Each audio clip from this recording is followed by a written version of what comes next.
নমস্কার, আপনারা সবাই কেমন আছেন? আশা করি সবাই ভালো আছেন। আজকে আমি আপনাদের সঙ্গে শেয়ার করব এঁচোড়ের কালিয়া রেসিপি। চলুন দেখে নেওয়া যাক কী কী উপকরণ লাগছে। প্রথমেই লাগছে এঁচোড় আর আলু,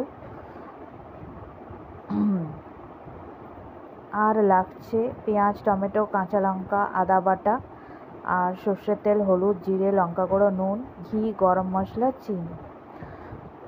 প্রথমেই আমরা কুকারে জল গরম করে এঁচোড় আর আলুটাকে সিদ্ধ করে নেব, তাহলে তাড়াতাড়ি রান্নাটা হয়ে যাবে। আর 1 চামচ হলুদ গুঁড়ো, নুন দিয়ে দেবো।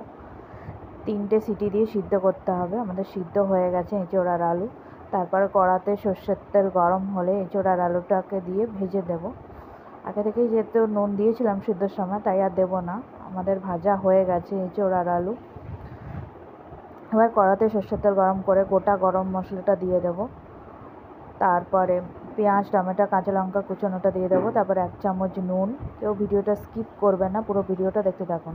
তারপর আদা বাটা দিয়ে কিছুক্ষণ ভেজে 1 চামচ হলুদ, জিরে, লঙ্কা গুঁড়ো দিয়ে দেবো।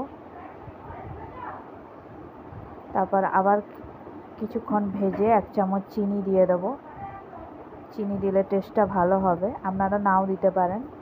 তারপর এঁচোড় আলু ভাজাটা দিয়ে দেবো। দিয়ে ভালো করে মশলার সঙ্গে এঁচোড় আর আলুটাকে ভাজতে হবে।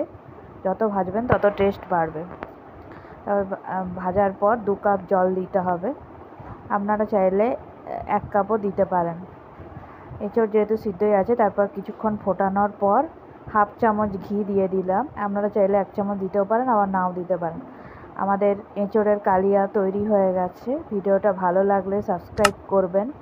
Thanks for watching. Like, share, comment করতে ভুলবেন না। পরবর্তী ভিডিওতে আবার দেখা হবে।